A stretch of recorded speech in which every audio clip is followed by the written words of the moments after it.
Namah Shri Yatirajaya Vivekananda Surai Satchid Sukha Swarupaya Swamine Tapaharine. Namaste and good morning, everybody. What a turnout. Yes, this is Vivekananda. I was just thinking, looking at the turnout, the power is alive and well and shining forth ever brighter. Yes, the theme is light and luminosity. There is at the heart of all things an unlimited radiance. We Hindus call it Brahman, Satchidananda, existence, consciousness, bliss, limitless awareness. We will begin there. That's the beginning of all things, and our story begins there. In that limitless radiance, there are these 7 great sages, we believe. These are immortal beings who are ever immersed in that reality, that one existence, consciousness, bliss. They are ever immersed in meditation, in samadhi on that reality. Now, what happened was, from that mass of luminosity, light, it condensed into the form of a divine child, a little child. And this little child comes to one of those great sages who is in samadhi, in ever eternally in contemplation of the absolute reality, existence, consciousness, bliss. This child comes to this sage and gently awakens the sage to an awareness of the child's existence. And the child says to that sage, "Look, yonder world, the world of men, is under darkness and suffering. I go there, and you too must follow." And the sage silently assents to it. And this child goes to the world of human beings, our material world, as a ray of light descends towards this world. It sounds like some kind of, Star Trek beaming down or something. But it's not outer space and this world. It is that luminosity, that radiance is here. For those who have eyes to see, this is it. And we do not see that, then this is it also. This material world of people and places and things and samsara and world. This is very, very reality. This is where that child appeared. Years later, this young boy, young man, Narendranath Datta in Calcutta, the city of Calcutta, who was in search of God. He would go around asking people, "Have you seen God?" And people give different answers, religious leaders, philosophers. Until he found one, somebody said to him, in fact it was a British professor of English in his college, in Scottish Church College, who said to him that this ecstasy, this divine communion, there is a man who experiences this. He lives very close by. He is Ramakrishna Paramahamsa in the temple of Dakshineshwar. And so Narendranath goes there. This young man steeped in Western ways of learning and thinking, but also with a deep spiritual quest. He goes there, meets this person, and Narendranath Datta, he says that my first impression of Sri Ramakrishna, and for a long time that was the impression, that he's crazy. But there is some kind of extraordinary attraction he felt. He said, "For me, Sri Ramakrishna was love personified, Love, love personified." This incredible attraction he felt to this utter luminosity of this person, and the radiance, the utter purity of this character. He said, "I thought he was a monomaniac. All he thought was God, God, God." And when he went and met Sri Ramakrishna calls him aside. He said, come to the side, from the view of men, come to this outside the door of his room in Dakshineshwar. And he says to him, Sri Ramakrishna, the madman of God, says to this young college boy, How long I have waited for you. Where were you?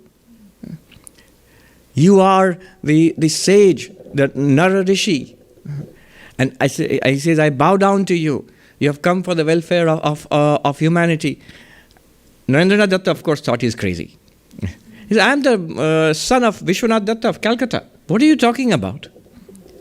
Sri Ramakrishna just smiled, and he touches this young man on his chest, and the world seems to whirl and disappear into a vast luminosity. Of course, Narendranath Datta doesn't know anything of this. He is terrified. He said, stop, what are you doing? I have parents at home. And Sri Ramakrishna, he smiles and he says, oh well, it will happen in its own time. Let it be for now. It's that luminosity, that divine child. All of this we know how? Sri Ramakrishna himself said so. He told his other disciples, you know who he is. This is that sage in that realm of the absolute, ever immersed. So we Hindus think of the night sky and the seven Saptarshi, the stars. We sort of symbolize the seven sages by those. It's very poetic, ever shining. So he is one of them, and he has come for the welfare of humanity.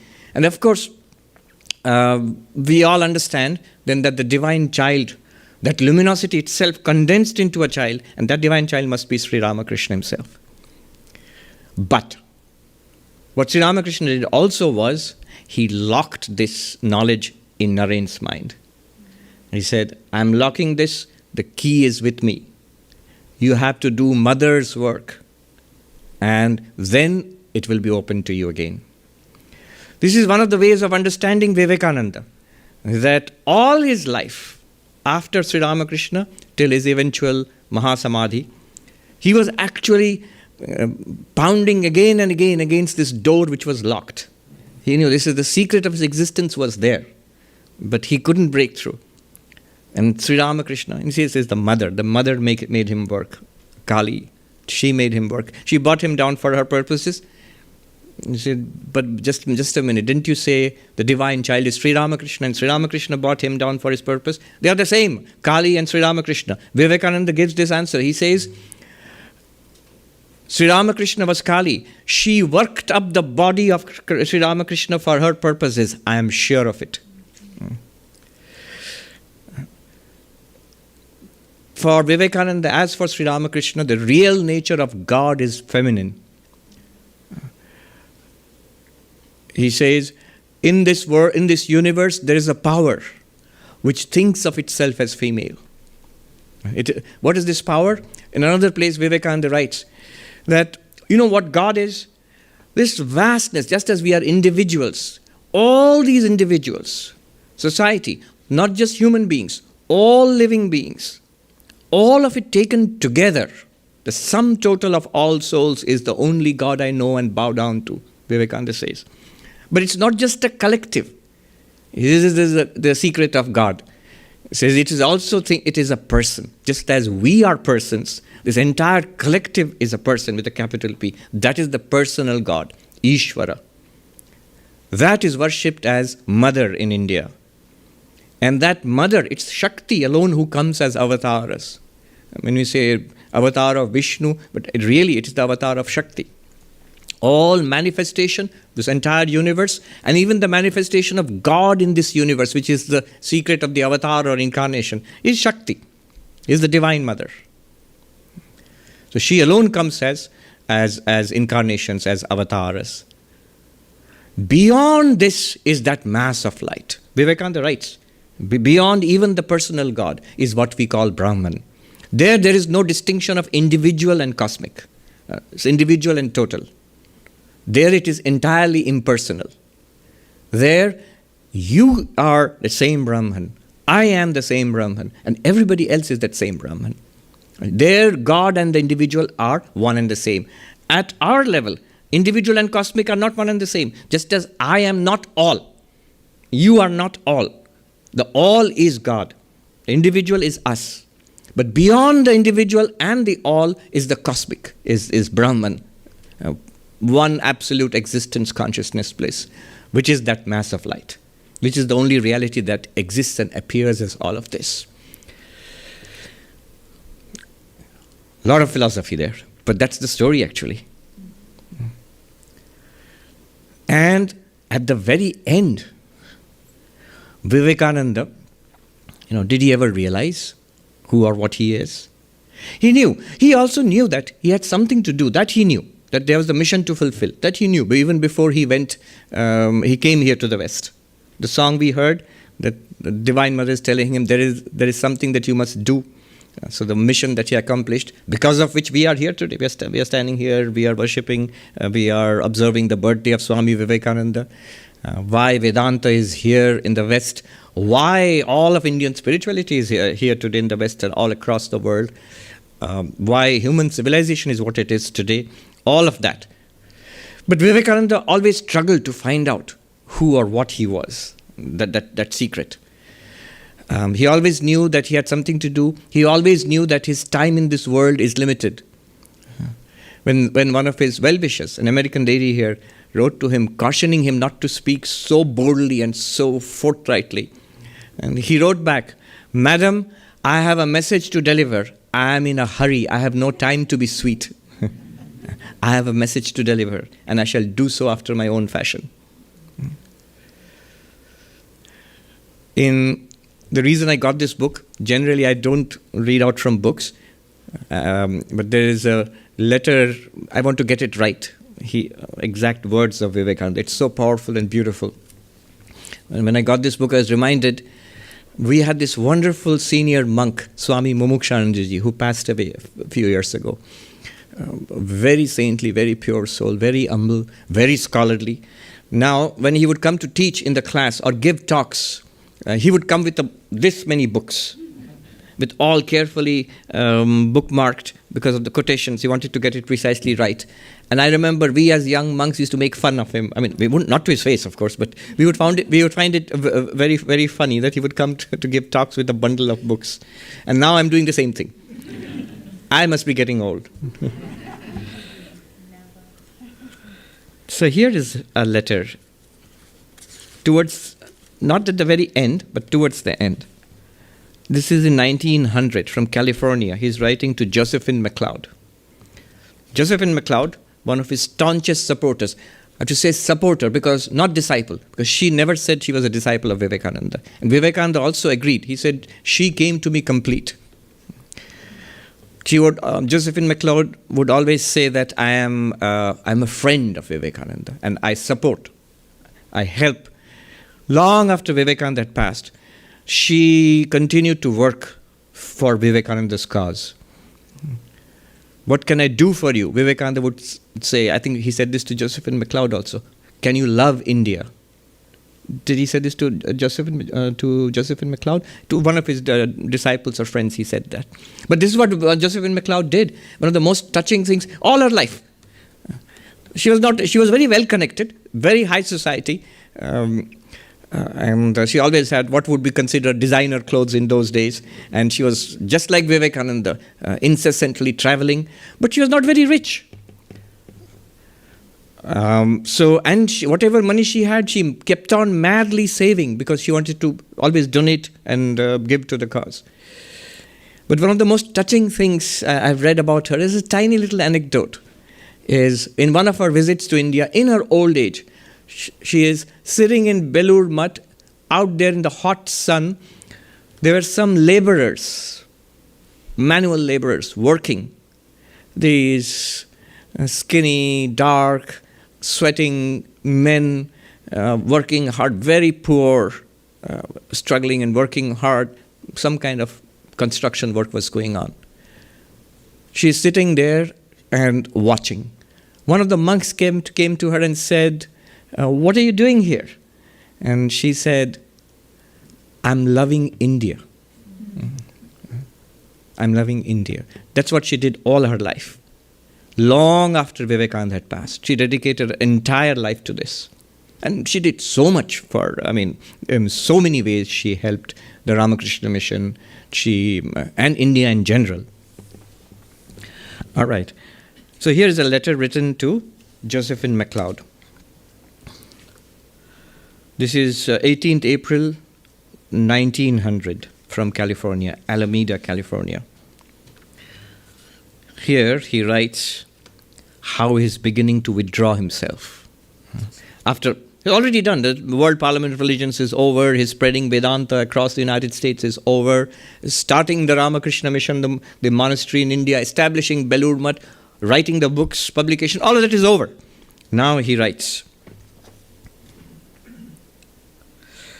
I am well, very well mentally. I feel the rest of the soul more than that of the body. The battles are lost and won. I have bundled my things and am waiting for the great deliverer. Shiva, O Shiva, carry my boat to the other shore. After all, Joe, he used to call her Joe. After all, Joe, I am only the boy who is to listen with rapt wonderment to the wonderful words of Ramakrishna under the banyan at Dakshineshwar. That is my true nature. Work and activities, doing good and so forth, are all superimpositions. Now I again hear his voice, the same old voice thrilling my soul. Bonds are breaking, love dying, work becoming tasteless.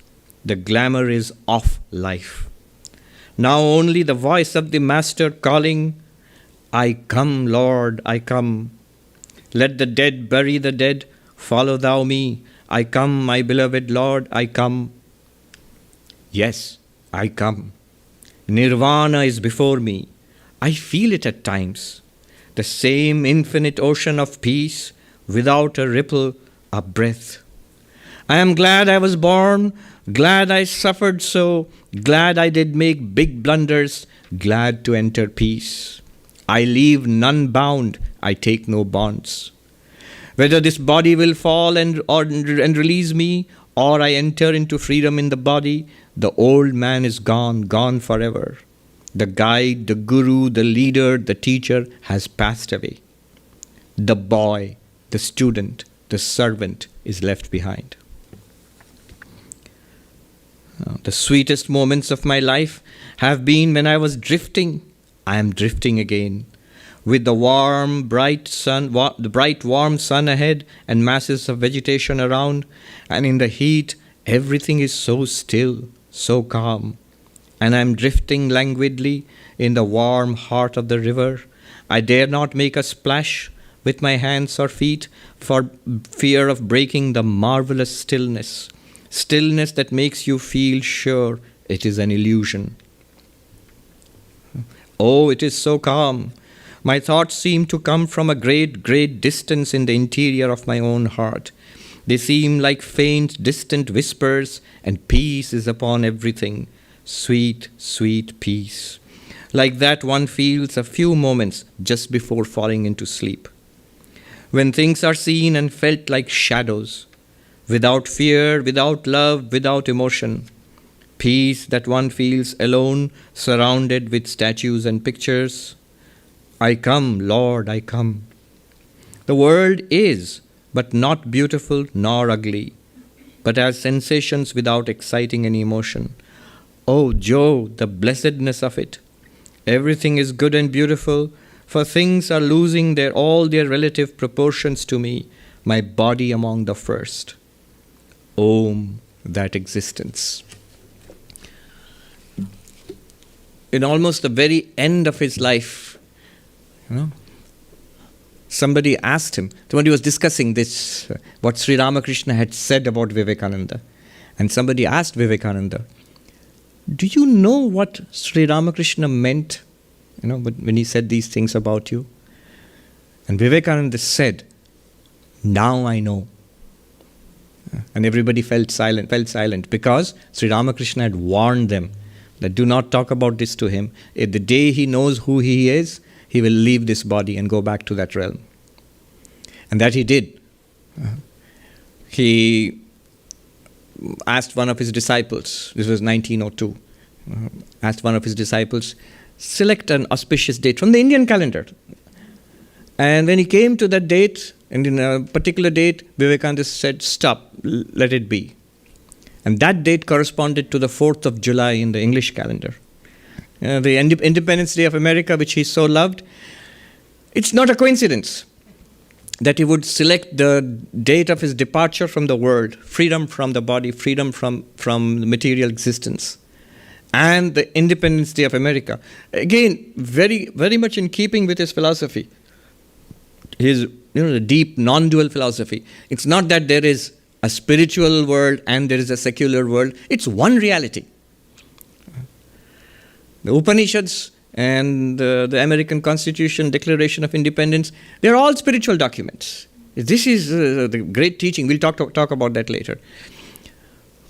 On his walk with Swami Premananda, as walking through the monastery which he had established on the bank of the Ganga, in one place he shows that when I pass, cremate me here, burn my body here. Now he was only 39, so nobody took it too seriously. He was not keeping well at all physically. But on the 4th of July in the evening, when the Vespers, the Arati was over, he sat for meditation and he passed. He left the body consciously, deliberately. And of course, the body was cremated at the place where he had pointed out to Baba Ram Maharaj Swami Premananda. That's where now the temple of Vivekananda stands, on the bank of the Ganga. That was the beginning and the end. I would say an end. It's not really the end, because the story continues even till today. But that is not the subject of today's talk. From glory he came and back to glory he went. But our talk today is, or the subject is, what happened in between, the display of Shakti, the power which he gave us, which we are benefiting from even today, standing here, talking here about him. So what did he do? The government of India has recognized Vivekananda's birthday, 12th of January on the English calendar, as the National Youth Day. And truly, he's an icon for the youth. It is in one sense, it's sad that we don't get to see Vivekananda at 60. We can't think of Vivekananda at 80. But for us, Vivekananda always remains that young person at the age of 39. Forever immortal as that person. And truly, he embodies this spirit of youth. Imagine what he did. He came to this country in 1893, the World Parliament of Religions, and by 1902 he was gone. In 10 years, in less than 10 years, the tremendous amount of work, he changed the world. He changed the Western world, he changed the East India. He changed the course of world history. And in 10 years, he was done. And if that's not the spirit of youth, then what is? When he came to the World Parliament of Religions, I will not tell the whole story, but it's just how amazingly Sister Nivedita writes about it, when Vivekananda stood up to speak at the World Parliament of Religions. By the way, it was 9/11. Here in New York and throughout the world, especially here in New York, 9/11 means something else to us. It means violence, destruction, and terrorism, and hatred in the name of religion. And the answer to this problem was given more than 100 years ago in 1893 in the World Parliament of Religions on the same date, 11 September 1893. What is the answer to hatred and to religious fanaticism? Vivekananda, as if he's giving the answer 100 years before this terrible aggression. When he stood up to speak, Sister Nivedita writes, before him remember, it was the Universal Exposition. World Parliament of Religions was a part of the Columbian Exposition.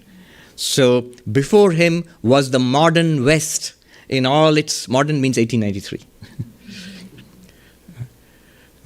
By the way, they wrote a best-selling book about 1893 Chicago, The Devil in the White City, I think.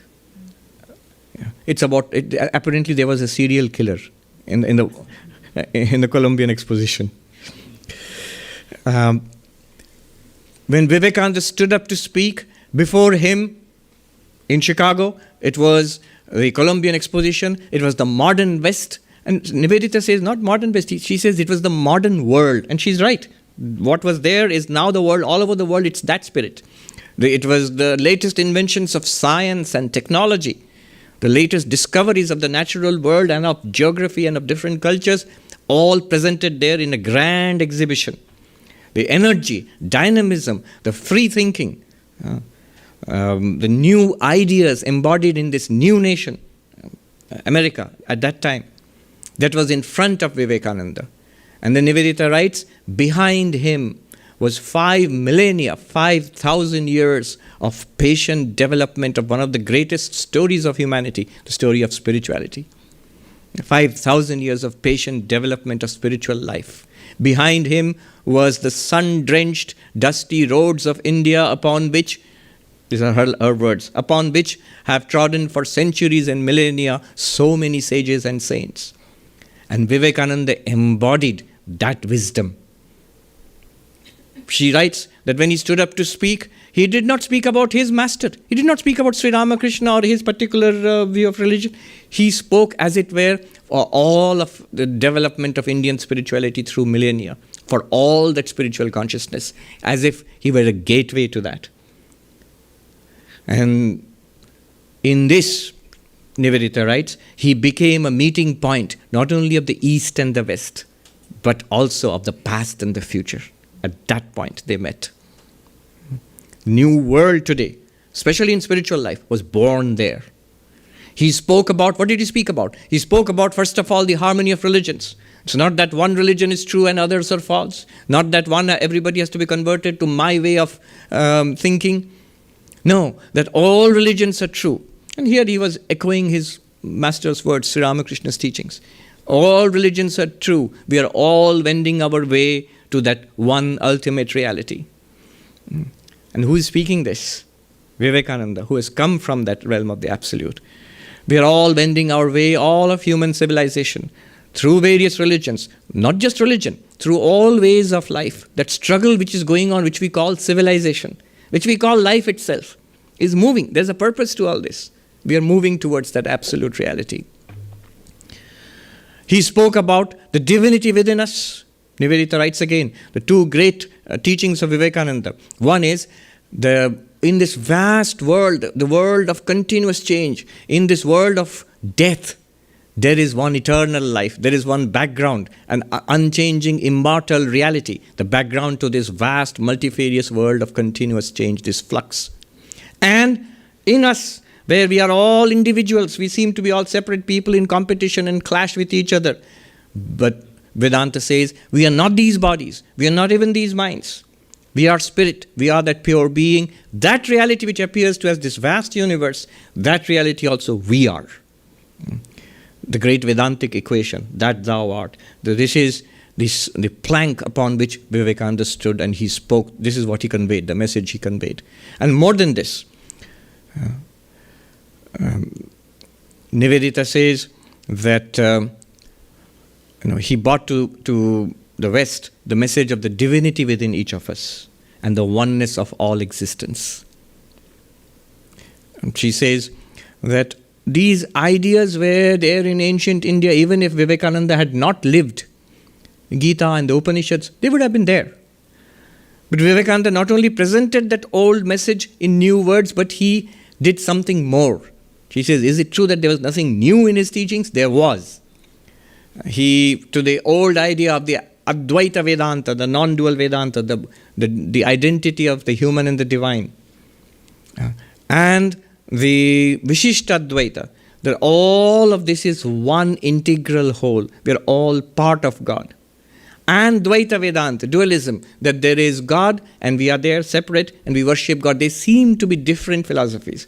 And India, there were all these great schools of Vedanta, Dvaita Vedanta, Vishishtadvaita Vedanta, Advaita Vedanta, which for 1,000 years from Shankara onwards, they have engaged in dialectical combat in debate. Which is the right interpretation of the Upanishads? Which is the right interpretation of the Gita? Vivekananda, Sister Nivedita says, Vivekananda gave us this idea that they are all developments of that one stream of thought. It's not that one is right or the other is wrong. They're all right. They're all developments of that one stream of thought originating from the Upanishads and the Gita. You can worship God as separate. I am a creature and God is the creator. I am human and God is divine. And I worship in temples and churches and mosques and synagogues, in gurudwaras. In all these places, God can be worshipped in all special times, in special forms, in special names. God can be worshipped. The dualistic mode of worship of God is perfectly all right. It will take you to the absolute reality also. Or the one divine, not separate. All of it is pervaded by one divinity. All this entire universe and all of us. God dwells in all of us. We are all part of God. That too is correct. And then finally, neither you nor I, no individuality, no difference, one unlimited, undifferentiated mass of radiance, existence, consciousness, bliss. That is what you are, Tattvamasi. That is also true. From different perspectives, each of them is true, different spiritual realizations. Vivekananda often put it as a hierarchy. First dualism, then qualified monism, and then the identity. Dvaita, Vishishtadvaita, Advaita. But actually Sri Ramakrishna never made such a hierarchy. He just said, in whichever way, you take a pie and you eat it in this way or that way, it still tastes the same. It still tastes sweet. Then Sister Nivedita goes on to say, the greatest teaching, the master key which will unlock all of Vivekananda's teachings. She says, this is part of the simpler and still greater teaching, the still greater truth, that the many and the one are the same reality, seen by different seekers in different minds, mindsets, in different times, in different attitudes. What is the many and the one? The many is this universe. What is the one? That is God. And philosophy, theology, from the very beginning till now, has had this struggle. When you talk about God or Allah or Brahman or Shiva or Devi, or even if you don't believe in God, you still talk about Buddha nature and Tathagata, Garbha, the Dharmakaya, whatever you talk about, the ultimate reality. Your philosophy says that there is this something which is an ultimate real. And that reality, what connection does it have with this world? Here is our life. There is what you're talking about. What's the relationship? What are we to that? Are we separate? Are we part of it? Or are we one with it? Various questions can be asked. And for that, this one and the many, multiple answers have come. And the religions of the world and the philosophers of the world have given various kinds of answers to this. Vivekananda, he comes and he says, one and the many are the same reality. I mean, just to take a quick survey, if you take the Nyaya Vaisheshika philosophers of ancient India, they said the one is real, there is a God, and the many are also real, separately. They were pluralists. There is a material universe, there are substances, we are all substances here. And their substances have qualities, and there are actions, dravya, guna, kriya, there are relationships. So they constructed a world, pretty much common sense, the way we experience the world, and they said this is it. And there is a God, Ishvara. That was, one is real, many are real, and they are separate. Then comes the Sankhyan. One is Purusha, and the many they put it under another reality called Prakriti, nature. The nature alone becomes the many, and you are Purusha, consciousness. That's another way of looking at it. Another way of looking at it would be the one alone is real, and the many are appearances of that reality. The Advaitin. The Brahman alone is real, and the many are appearances of that. That's another way of looking at it. What Vivekananda said was the many and the one are the same reality. And then what is the upshot of that? What is the conclusion? What follows from that? What follows from that is all of Vivekananda's great gifts to humanity. Nivedita says, if that is true, then it's not just religion which is spiritual, but our secular life also becomes spiritual. If it's the same reality. If your office and the temple are the same reality. If God and human beings are the same reality. If meditation and work are the same reality, then they cannot, not that one is spiritual and the other is not spiritual, it cannot be so. So she says, henceforth, no difference between the sacred and the spiritual. And sacred and the secular. No difference between the sacred and the secular. To labor is to pray. To have and hold as strict a trust as to quit and renounce. The office, the farmyard, the schoolroom, the shop. They are as fit a place for meeting of God and man as the meditation hall or the temple. It's not that you cannot meet God here. You can do it here, but you can do it there also. And she says, this is what made Vivekananda the great teacher of karma, action, not as divorced from jnana and bhakti, but as the expression of jnana and bhakti. So in traditional Advaita Vedanta or the traditional schools of Vedanta, karma, your active life, it was seen as a way of preparing you for spirituality, at most. It cannot lead you to God realization, but it will help you to develop yourself so you become fit for enlightenment. So karma was always given a lower rank. But in Vivekananda, it becomes the same rank as jnana and knowledge and meditation and devotion and work. His famous definition of spirituality, of religion, it is the manifestation of the divinity already within us. And you do it. How? You do it by philosophy. Philosophy means by the path of knowledge, jnana yoga. You do it by love, worship, the path of devotion, bhakti yoga. Do it by psychic control, he says, meditation, by the path of Raja Yoga, or by service, by work and service, Karma Yoga, by one or more or all of these, and be free. That is all of religion. Books, temples, doctrines, churches, they are all secondary details. They are very useful, but they are secondary. The thing to do is attain to freedom. What is freedom? Freedom from limitation, freedom from want, freedom from suffering, freedom from smallness, to awaken and attain to our real nature, which is that vast luminosity, that limitless radiance.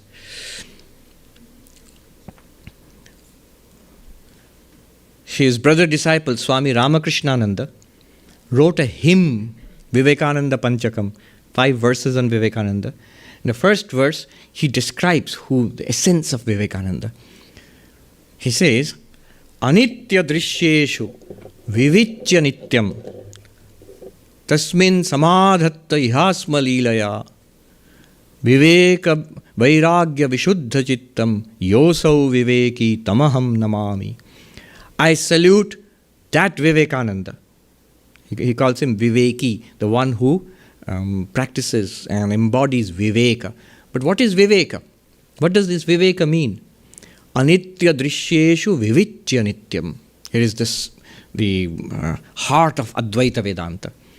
In this world of flux and ever-changing world, time is passing. Scene after scene is coming before you and disappearing. Our bodies are continuously changing, from birth to babyhood to childhood to teenage and youth and middle age and old age. Our senior-most member, Bill Conrad, he is in a senior facility. When he went there, he said, it's not bad, but there's one problem here. And what's the problem? He said, they are all old and decrepit. That's his complaint in the senior facility. And he's 98. So our bodies, they become old and decrepit.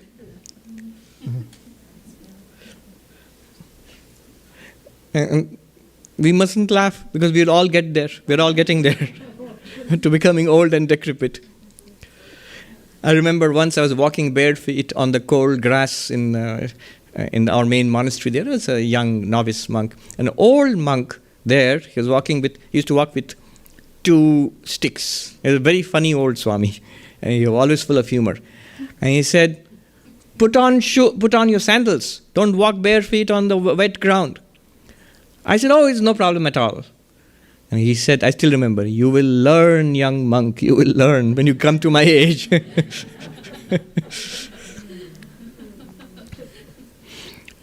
Another funny thing about him was, so he used to walk with 2 sticks, he would walk like this. Now in the Mandukya Upanishad, there is a saying, Soyam Atma Chatushpat. Literally it means the Atman has 4 feet. What it basically means is, it has waking, dreaming, deep sleep, And through that you realize the ultimate reality, the underlying that same mass of luminosity which appears as waking, dreaming, deep sleep, the fourth. So, but it said that Atman has 4 feet. And whenever I would see him, I would say, Soyam Atma Chatushpat. Here is the Atman with 4 feet. It's walking. World is continuously changing. Our bodies are changing. And our minds are changing all the time. How much so? From childhood to youth to middle age, our mind, just imagine what your mind was 10 years ago. Just imagine what your mind was like when you were a teenager in high school. We would be very embarrassed to think that, oh, that was me, that's what I thought. It was. But don't be embarrassed, because again, it was not. It was just the mind. Just as you're not your clothes, you're not even your mind. So you can save yourself the embarrassment. You are fine. The mind was like that. And imagine what the mind was like when you were a kid, 10 years old, 5 years, and you can't remember. We can't remember. What was the mind like when we were 6 months old? It would be such an alien mind to us. The mind is continuously changing. The body is continuously changing. People are changing. Time and space, ever-changing scenes are coming and flowing before us in this anitya drishya. And this anitya means impermanent, transient, temporary. The Buddha says, what is but life but a bubble on a fast-flowing stream? What happens to a bubble on a fast-flowing stream? Bursts. It's very delicate. I have a good friend here in Central Park who blows bubbles. That's what he does all day long. And beautiful, iridescent, colorful bubbles, huge ones, soap bubbles. And they float around for a few seconds. If you touch it, it bursts. And it disappears back into space. That's what our life is. And he does this beautiful trick. Little kids love those bubbles. And he has this beautiful trick where he makes a little kid stand and he blows a bubble around the kid. So that's very beautiful. But that's what we are. I was thinking, here's our bubble. And the body is part of that bubble. And our thoughts are part of that bubble. And it bursts. Anitya drishya. And then is the word drishya. Notice one thing, however. One thing. All of it appears to you. You are the one who experiences this. You say, yeah, that's true. So, that seems to be part of the problem. That we are experiencing this mass of change and aging and disease and death and old age and decrepit. But you are experiencing it. That which is experiencing is not part of the bubble. The body is part of the bubble. Mind is part of the bubble. But the mind is appearing to you. The body is appearing to you. And the bubble of this life is appearing to you. That, the pure subject, is consciousness, is awareness, is that mass of light. We do not know it. We do not see it. It's there. Vivekananda called it the open secret of what we are. This unchanging mass of illumination, light shining, light, not this physical light. Nature of this light is consciousness. That's light shining, this is what we are. Now, anitya drishyeshu vivichya nityam. Swami Ramakrishnanji writes about Vivekananda. In this mass of change, continuous mass of change which everybody experienced, he also experienced. But the difference is, in this, he was able to, vivichya literally means, the Sanskrit word means vivich prithak karane, separating. He was able to separate, to see in every experience, in meditation, out of meditation, in action, and in inaction, in the midst of action, in midst of inaction, in repose, in sleep, in waking, everywhere he was able to see means, within quotes, the background radiance, the consciousness to which this entire universe is appearing. Vivichya nityam. What's the use of that? All problems, all change and conflict and unhappiness are part of this bubble. So are all pleasures, part of this bubble. But none of them is there in our real nature, in that consciousness. This is what Vivekananda was saying. I come, that peace, without a ripple, that absolute calm. Nirvana is before me, he's saying. I come. That's what we have. We are our real nature. He was able to see that. But he was able to see that in every experience, with eyes open and eyes closed. Anitya drishyeshu vivichya nityam. And then, you see, if we try a little bit, we can also see. The problem is, even if we get to see it, we complain, we can't stay there. And we get mixed up with the bubble of life. Vivekananda says that many come to an understanding, few realize. We are unable to settle ourselves there. But then what does Vivekananda do? The second line. Tasmin samadhatta ihasma leelaya. Realizing the eternal, the background, this radiance, existence, consciousness, bliss, he was able to remain absorbed in samadhi, in that, and leelaya, just like that. We are unable to steady ourselves in that radiance. It's there right now. Right now it's there. It's just one mass of radiance everywhere. And that is what you are, Tattvamasi. But we can't. The moment, especially when the bubble is very shiny, it's very nice, we get sucked into that. Or it's very terrifying, we get sucked into that. And whether it's temptation or terror, whether it's anxiety or pleasure, we are unable to remain centered in our real nature as the experiencing consciousness, as that absolute. But he could. When? At all times. With that complete ease. He always had it from his childhood, even before he met Sri Ramakrishna. Why he had it, we know. He did not know. We know why he had it. Because that's his real nature. He is one of those Saptarishis that are always immersed in the contemplation of the divine. But this is what he wanted to give us. The reason why he could easily remain established in his real nature effortlessly. Viveka vairagya vishuddha chittam. Because his mind was purified. Purified mind, he could deploy, manifest these two things. Viveka and vairagya. Viveka, this ability to see the eternal in the non-eternal. Ability to see the divine in the secular. Ability to see the reality in the midst of appearance. So this is Viveka. Vedanta shows us many ways. Where if our minds are not pure, what happens is, if we read all that, it sounds like very nice philosophy. Very cool things to know. But is it working for you? Not quite. We say, it's a very interesting language that people use, that I understand it, but I haven't realized it yet. We say that. It's like saying, hey, you are Sarvapriyananda. If I say, I understand it, but I still am unable to realize I'm Sarvapriyananda. How silly that is. It means you don't really understand. Viveka, that's Viveka. And that goes with another very important quality of the mind, power of the mind. Vairagya, dispassion. Dispassion. This continuous, we get attached. Terror, temptation, both of them tie us down to this world.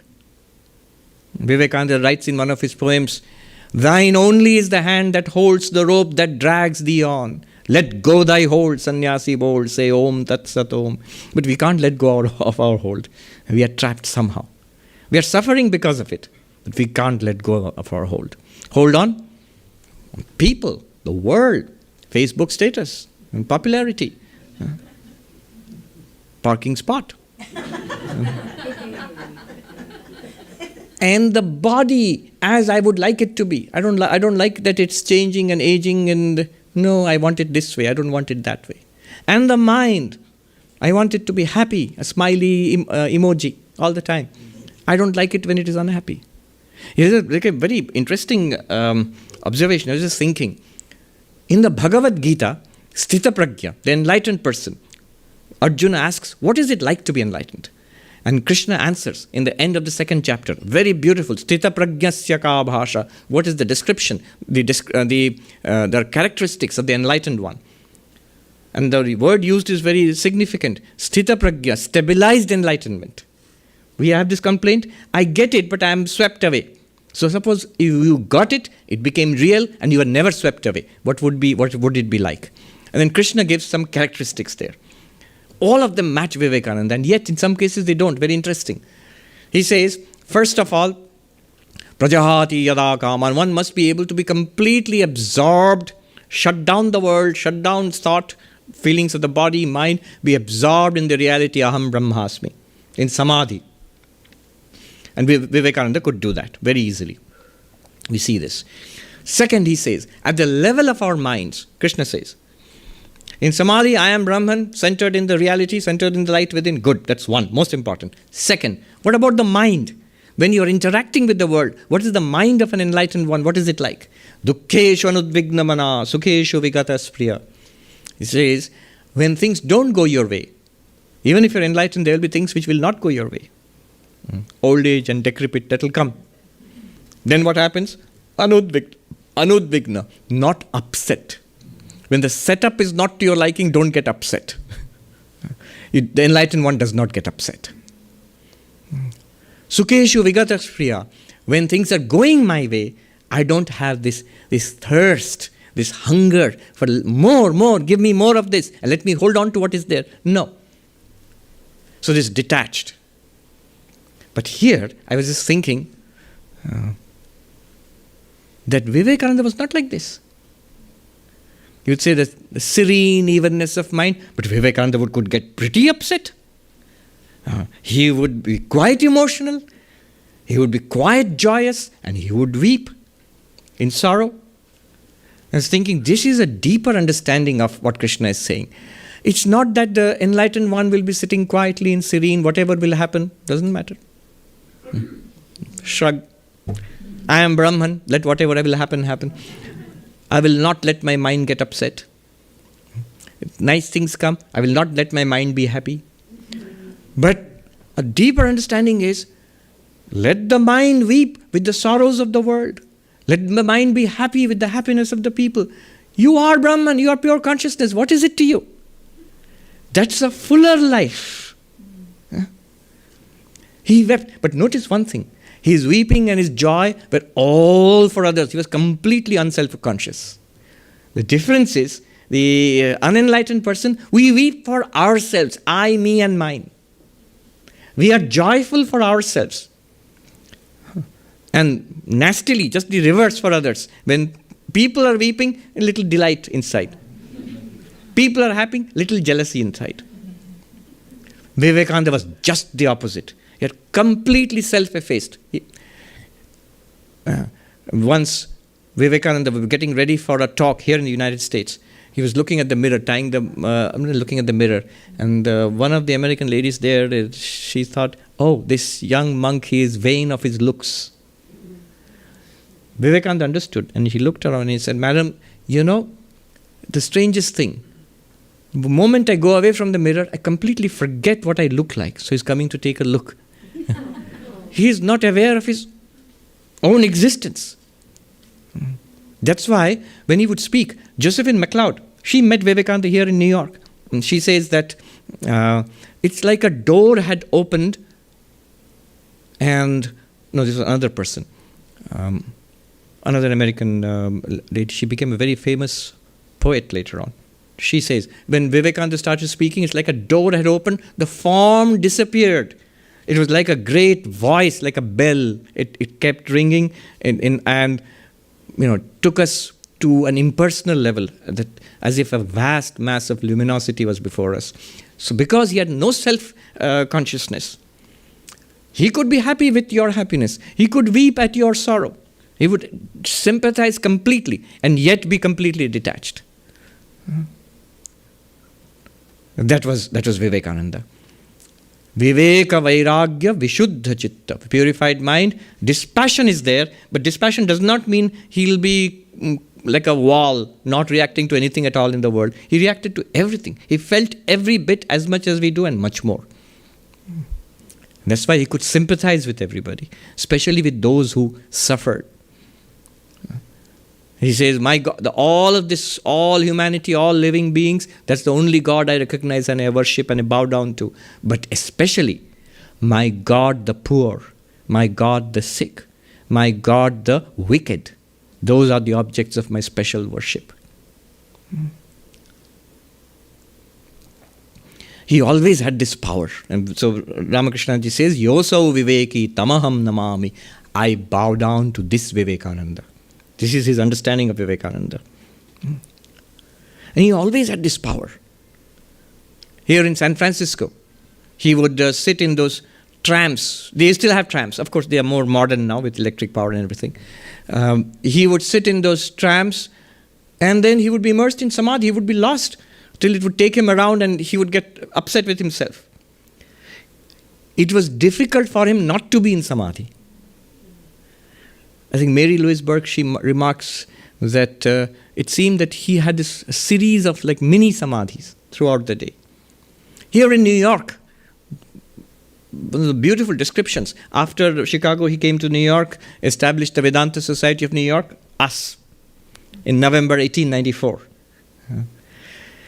Rented locations. One of the most beautiful descriptions is how Vivekananda, he said he would be in a meditative mood, in silent, absorbed in the luminosity within. And he says, while this great city slept at the night, Vivekananda meditated. Sometimes the most wonderful experience would be in the daytime, in that room where in that apartment where he stayed, there was rented. It would be you would walk into a room where Vivekananda was there, and suddenly you would be struck by the absolute silence there. He is in samadhi. And one would slowly back out of the room carefully. So a kind of silence and luminosity used to pervade the atmosphere around him. He always had this power.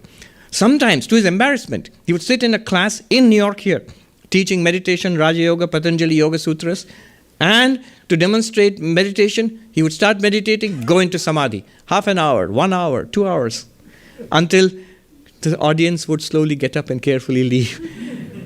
And he got impatient with himself. And he taught some people, remember, they did not know these things. There's a special word, a mantra has to be said. Say it in my ears when I'm in that particular state. It shows you exactly what Sri Ramakrishna used to do to those people around him in Dakshineshwar. If I go into samadhi and don't come down, chant this mantra, this particular mantra in my ears. And different bhavas and different mantras. Which shows you samadhi is not a state of unconsciousness. It's a state of heightened consciousness. It's perfectly aware, but absorbed in one thing. Not in other things will not get through to him. But something related to that will get through to him. Something related to that idea of the divine.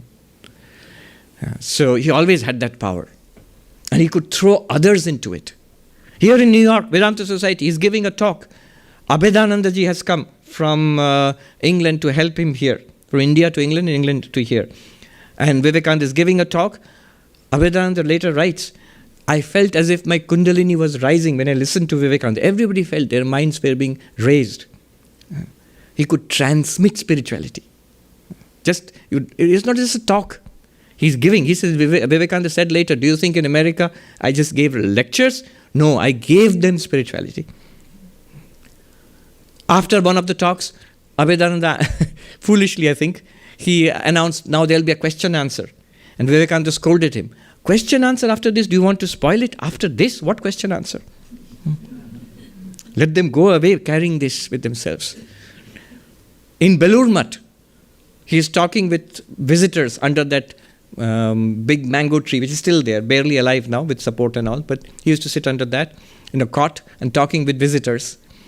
Now, people would be affected by this transmission in different ways, depending upon their level of understanding. So that day, he was talking with visitors. Swami Premananda, he would conduct the worship of Sri Ramakrishna. At that time, it was the old temple. If those who have gone to Belur Math, in the courtyard, before the big temple was constructed, the old temple on the first floor. So Swami Premananda would go up there, finish the worship of Sri Ramakrishna, would come down with the tray of the flowers and the sandal paste and the offerings, and he would go to the Ganga to conduct the worship of Ganga with the tray of offerings. So Vivekananda was talking, and the subject came to God realization of Brahman. And Vivekananda says, do not seek, just see Brahman. Here is Brahman. He says, here is Brahman. The moment he said this, a stunned silence descended upon the courtyard. And all the people who were sitting around him, they were lost in deep meditation. But at different levels. None more so than Swami Premananda. another disciple of Sri Ramakrishna, who after finishing the worship in the temple was coming down, walking down towards the Ganga with the tray of offerings. He was not part of the conversation. He just heard, here is Brahman. Just Vivekananda saying that. And he stopped in samadhi. One foot in front of the other. Like a picture. They stayed, that courtyard, they stayed in that blessed moment for some time. And then Vivekananda quietly said, he used to call Baburam Da, go, please go. And Baburam Maharaj started walking. He always had that power of becoming immersed in the Absolute himself and throwing anybody else. One of his disciples asked him this question.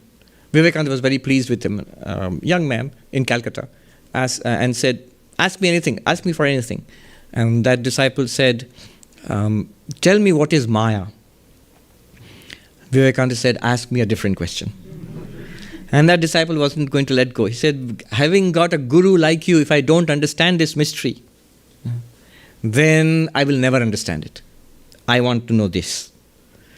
Then Vivekananda started speaking, and the disciple has recorded his experiences. He said, as I listened to Vivekananda, the world whirled around me, and as if everything disappeared. I couldn't see the room around me, I couldn't see my own body or Vivekananda also, but only his voice continued. And there was this mass of luminosity which was there.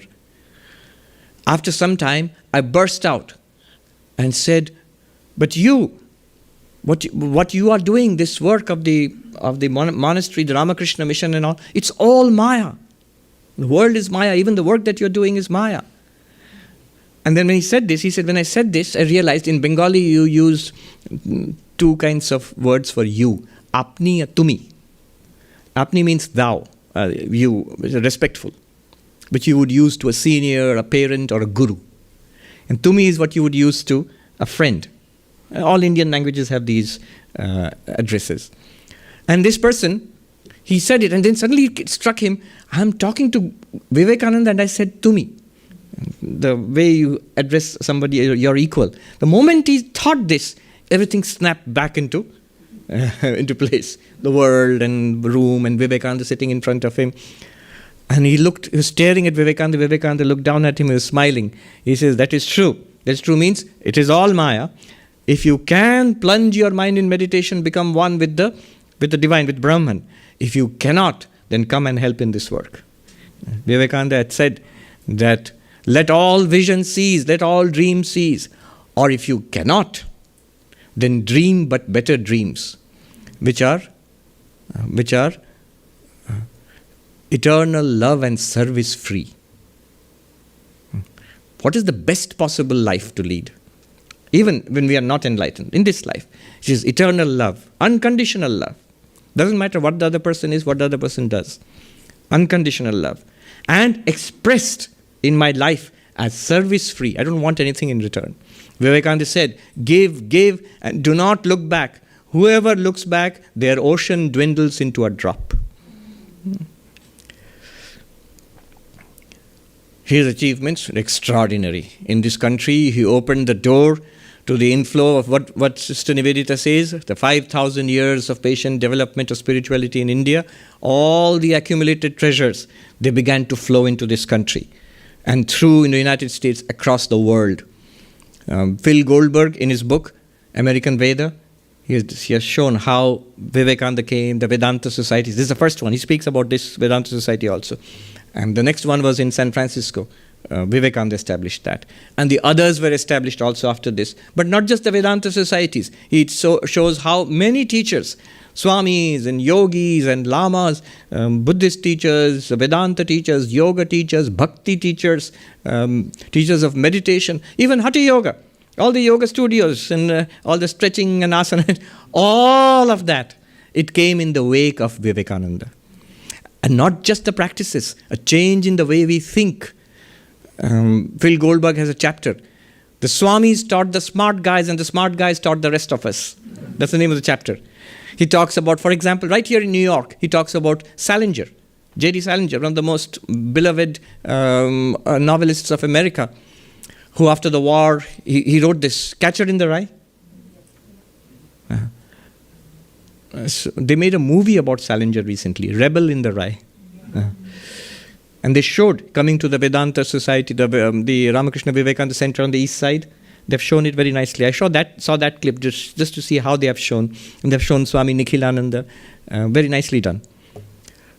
I tried to read Catcher in the Rye, but I didn't quite like it. And somebody told me, too late, Swami, you should have read it when you were a teenager. You're too old for that. You have to be a teenager to understand that kind of feeling. And he learned Vedanta very deeply and had a deep personal devotion to Sri Ramakrishna and Ma Sharada and Swami Vivekananda. In the movie, they have very moving scene at the very end where they show that he has become a recluse. He became a recluse because of that. And he kept on writing. The last scene of the movie, that one I remember, they show that he's in this cottage, Salinger, and writing. He is sitting in meditation, the picture of Thakur Ma Swamiji in front of him, and then he gets up, and then he goes to his writing desk and starts writing, and that's the fade out of the movie. He wrote that these two classics, Raja Yoga and Karma Yoga, both published, by the way, from the Vedanta Society of New York for the first time. Vivekananda wrote Raja Yoga here in the Vedanta Society, his translation and commentary on the Patanjali Yoga Sutras. And Karma Yoga. These two classics, our American youth would do well to carry these two classics around in their pockets. Salinger. His book, Franny and Zooey, is full of references to karma and jnana. And in fact, in his own words, there's a copy of Franny and Zooey which he presented to Swami Nikhilananda. In that, there's a penciled note saying that I wrote this book to spread the ideas of Vedanta. Salinger. Star Wars, did you know? Who would have thought? George Lucas was friends with Joseph Campbell. Joseph Campbell gave him many ideas. He was a disciple of Swami Nikhilananda. And you can see many Vedantic ideas in the Star Wars movies. How it spreads across popular culture. The Lion King. You see when the lion is being shown his reflection in the water and to see who you really are. That's exactly the story that Vivekananda tells about the lion cub who grew up not knowing who he was. He thought he was sheep, and he was shown that he's a lion, that he realizes, I'm the spirit. That's what we are supposed to realize. I'm not body. What sheep means? Body, senses, mind. I'm not these. I am awareness. I'm eternal consciousness.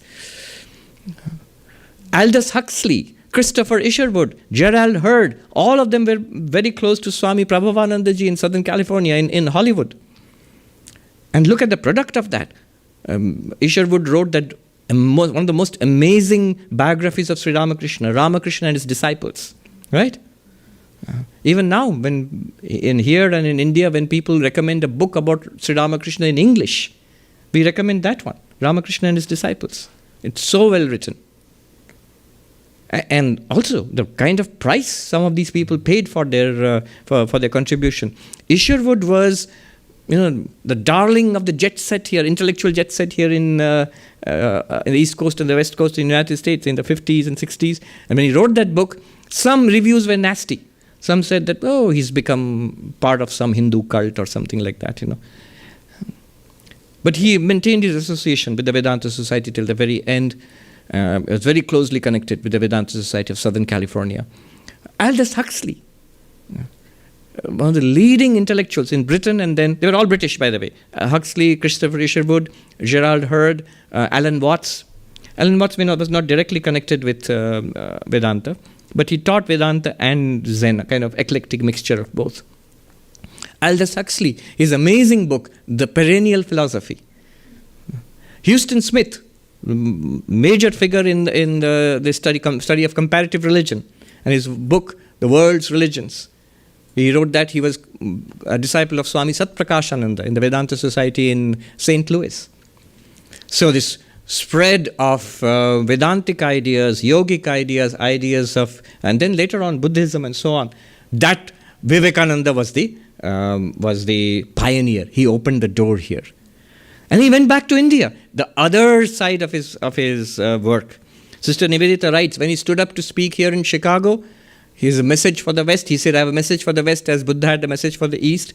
But his message, his words, Nivedita writes, traveled back across the dark oceans to a land, to his motherland, asleep, to awaken her to a sense of her greatness. When he went back to India, India which was colonized, which was starving, superstitious, divided, he was the first person, historian says, to consistently refer to himself as Indian. Other leaders at that time, they called themselves Bengali or Maharashtrian or Tamil or Punjabi. And within a generation, within Vivekananda's generation itself, all leaders in India, political and thought leaders and writers, they were talking of themselves as Indian. He, I would say, kick-started the Indian national movement, which finally led to the freedom of India. Now we are celebrating the 75 years of Indian freedom. Whether it is Pandit Nehru, the first Prime Minister of independent India, who said that in my generation we all read Vivekananda. And I would urge the youth of today, this is after Indian independence, to read Vivekananda. Or Dr. Sarvapriyananda Radhakrishnan, the philosopher and President of India, who was at Harvard University, I saw the Center for Study of World Religions, was inaugurated by Dr. Radhakrishnan in 1950s, I think, late 50s. He was inspired by Vivekananda. Down to our present Prime Minister Modi, from his youth onwards, is inspired by Vivekananda. So the tremendous effect of Vivekananda on India and the West, this was the power that was unleashed. He came from a region of luminosity, a region of light, luminosity, our real nature, his real nature, our real nature. And he came to give us that message. Not just a separate message of spirituality, but a global message which includes not just spirituality, not just religion, but science and art and human civilization as such. And what he has given us is we are just beginning to see the working out of that in this world today, whether in India or here. And in the centuries ahead, we will not be alive, but people will keep on seeing what happens. I am sure, as the decades and centuries roll past, all the great figures, good and bad, of the 20th century, of the 19th century, will diminish and fade away into history. And Vivekananda will stand taller and taller and taller. When people look back 100 years, 200 years, 500 years from now, back into history, the first figure they will find is Vivekananda. I am sure of it. I can see it happening. I'm not prophetic, but on this day, I pray to Sri Ramakrishna, Ma Sharada, Swami Vivekananda to bless us all. We have come here. Sri Ramakrishna says, those who come here, it is their last birth. They will attain freedom in this life. What does it mean coming here? Sri Ramakrishna also says one more thing, that if they like the teachings of this place, he would refer to himself as this place. If they like the teachings of this place, that is the meaning of coming here. So we are here, yes, we say, we like the teachings. We like what you say. We like this view of life and spirituality and humanity. We pray to Thakur, Ma and Swamiji to bless us all, to give us viveka and vairagya, to fill our hearts with courage, with peace, with joy, and give us, by their grace, that vision of that infinite nature of reality and of ourselves in this very life itself. Om Shanti Shanti Shanti Harihi Om Tat Sat Shri Ram Krishna Arpanamastu.